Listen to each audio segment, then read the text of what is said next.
അനന്തനും വാസുകിയും ശേഷനും പത്മനാഭനും കമ്പളനും ശംഖപാദൻ ധൃതരാഷ്ട്രനും തക്ഷകനും കാളിയനും നവനാഗശ്രേഷ്ഠരെന്നും രക്ഷ ചെയ്തിടേണമതിനായി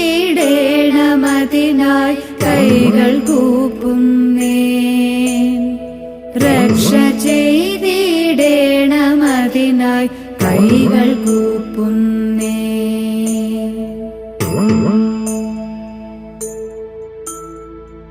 അറിയാതെ ചെയ്തു പോയി ഞാൻ അനേകം പാപങ്ങളതിനാലായില്യം നാളിൽ അടിമലരിണ തോഴു